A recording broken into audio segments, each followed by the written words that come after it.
Turn with me to Daniel chapter 2, please. Daniel chapter 2.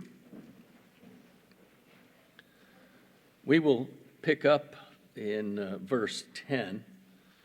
Little background for you. This is the famous passage involving Nebuchadnezzar's dream, in which God reveals the history of great kingdoms, empires of the world.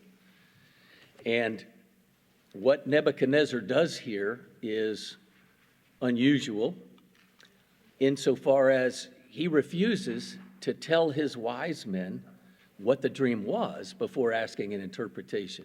In this case, he says to them, "Tell me both the dream and the interpretation."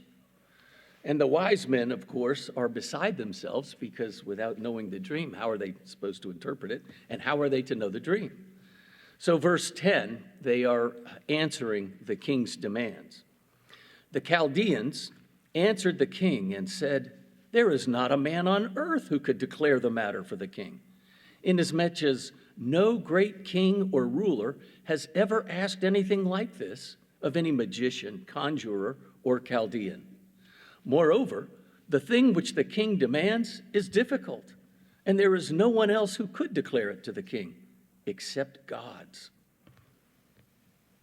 whose dwelling place is not with mortal flesh." Because of this, the king became indignant and very furious and gave orders to destroy all the wise men of Babylon. So the decree went forth that the wise men should be slain. And they looked for Daniel and his friends to kill them. Let me just pause right there. As best I can tell, verse 1 of chapter 2 tells us that this is just in the second year of the reign of Nebuchadnezzar. Daniel and his friends, you'll recall, were captured and taken for 3 years to prepare them to join the advisors of the king. So presumably, they're still in training. So they had to go elsewhere to find Daniel and his friends, but they're going to kill all of them. Verse 14, then Daniel replied with discretion and discernment to Arioch, the captain of the king's bodyguard, who had gone forth to slay the wise men of Babylon. He said to Arioch, the king's commander, "For what reason is the decree from the king so urgent?" Then Arioch informed Daniel about the matter. So Daniel went in and requested of the king that he would give him time in order that he might declare the interpretation to the king. Then Daniel went to his house and informed his friends, Hananiah, Mishael, and Azariah, about the matter, so that they might request compassion from the God of heaven concerning this mystery, so that Daniel and his friends would not be destroyed with the rest of the wise men of Babylon. And here's where we really want to zero in, beginning in verse 19. Then the mystery was revealed to Daniel in a night vision. Then Daniel blessed the God of heaven. Daniel said, "Let the name of God be blessed forever and ever, for wisdom and power belong to him. It is he who changes the times and the epochs. He removes kings and establishes kings. He gives wisdom to wise men and knowledge to men of understanding. It is he who reveals the profound and hidden things. He knows what is in the darkness, and the light dwells with him. To you, O God of my fathers, I give thanks and praise, for you have given me wisdom and power. Even now you have made known to me what we requested of you, for you have made known to us the king's matter." And as you'll recall, Daniel goes into the king and reveals it, presumably even saves the Chaldeans. I want to focus here on the state of our own nation. As I hope everybody in the building knows, there was an attempt on former President Trump's life last night. The Democratic Party is in turmoil over trying to replace Joe Biden as their nominee. And as we have looked around us, our own walls are basically falling in upon ourselves. It is a great time to seek the very God who Daniel and his friends sought. Look at, in particular here, before we get to that, the meat of this passage, in verse 17. Daniel sought out the king for time in order that he might seek the face of God. But he doesn't do it alone. He does it with his companions, his faithful friends, who are also believers. So for us, when we come together, there is power in corporate prayer. Let us seize this opportunity today. Now, in verses 19 through 23, look that first, the mystery was revealed to Daniel. We don't exactly understand what a night vision may have been, but Daniel cries out to the God of all creation, and God, in his mercy, answers him. What a beautiful, encouraging thing this is for us. And note in verse 20, Daniel doesn't forget where his answered prayer comes from. Let the name of God be blessed forever and ever. Is this not the chief end of man, that we should be glorifying God and enjoying him forever? For wisdom and power belong to him. We know this pretty much almost without thinking about it today, but consider, if you will, wisdom without power. What does that get you? But frustration. It's impotent at the end of the day, right? Likewise, power without wisdom. What a dangerous, disastrous thing that is. In fact, we've seen that often in our own day with rulers who have enormous power, but very, very little wisdom. But our God is all wise, all powerful. May we praise his great name. Verse 21, it is he who changes the times and the epochs. We know this again, right? How about Acts 17 that reminds us God has determined our appointed times, even the boundaries of nations. They are in his hands.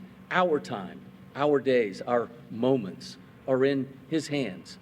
Daniel recognizes this. He removes kings and establishes kings.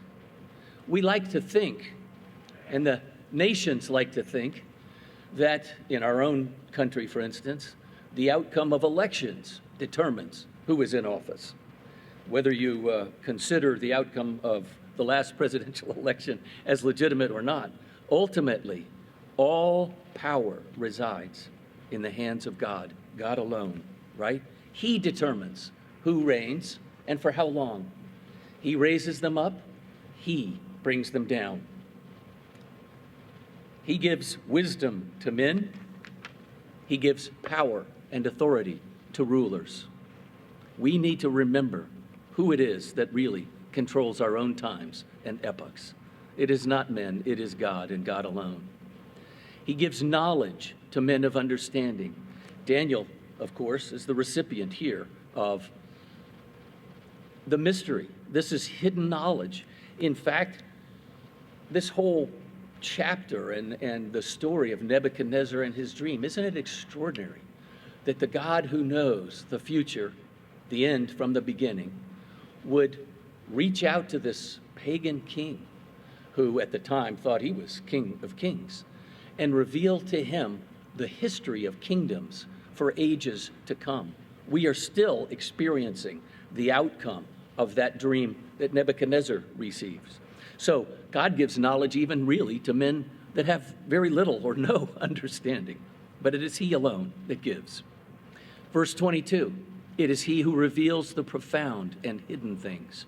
He knows what is in the darkness, and the light dwells with him. Again, we sort of take these things for granted, but isn't it good every so often to slow down and consider again that it is our God who himself alone sets the sun in the heavens to give us the light of day, but he in many respects is the sun of the soul, the sun of all creation, all time. He who is outside of time alone has the light that enlightens the world. And of course, at the end of the day, it is Jesus Christ, the light of the world, who enlightens us from within, right?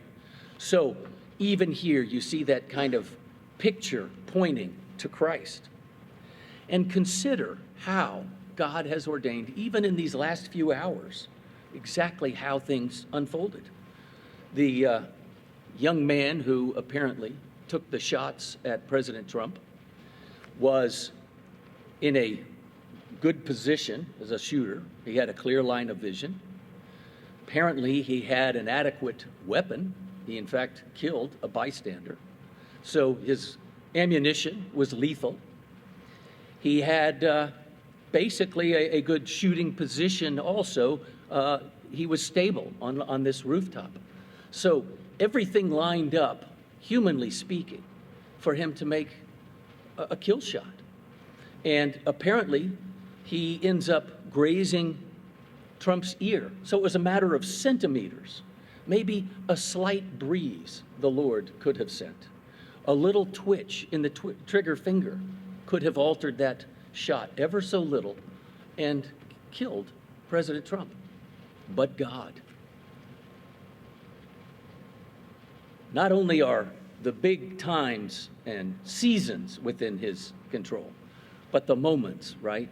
The little instances, the vagaries of just a slight little twitch. It's all in God's hand. He has the power to change things. He has the power to raise up those leaders and to take them out in his own time, in his own way. Let's not ever forget that it is not chance that brings us here. It's not chance that saved President Trump. And it's not chance that will determine the outcome of our election in a few months. It is God who gives and God who takes away. Daniel, in verses 27 and 28, which we did not read, when he's answering the king, he explains and basically picks up on the word that the Chaldeans had said. No man could do this. Daniel says, he answered before the king and said, as for the mystery about which the king has inquired, neither wise men, conjurers, magicians, nor diviners are able to declare it to the king. However, verse 28, there is a God in heaven who reveals mysteries, and he has made known to King Nebuchadnezzar what will take place in the latter days. This was your dream and the visions in your mind while on your bed.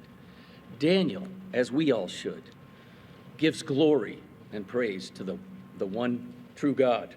He knows it wasn't him in his own wisdom that was able to answer King Nebuchadnezzar's request.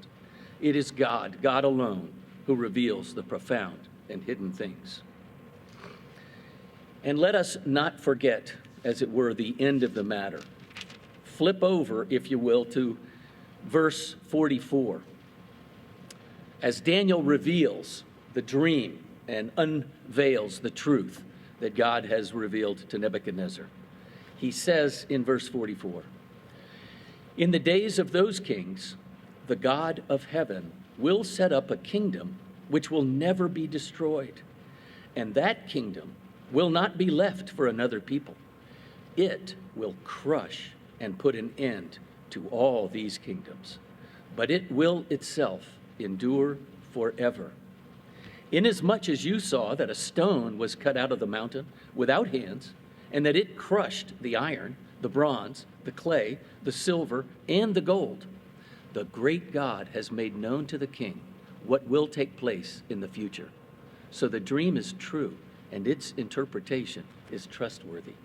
As we know, that is the picture of Jesus Christ, the stone which is the stumbling stone for the Jews and the unbelievers, but it is that stone which crushes the kingdoms of the earth and which itself establishes the kingdom that will never end, the kingdom that man cannot touch, however powerful, the kingdom of the great God, the kingdom of heaven, as it were. So we this day are given a great opportunity. Let us pray for former President Trump, that perhaps this is the time when God can get a hold of his heart and bring him to see that he lives today only by the grace of God. for President Trump, or for President Biden and those in authority, that they recognize that there is one God who rules and reigns in the affairs of men, that their authority is itself a delegated authority, and that they, like all of us, need to bow before him.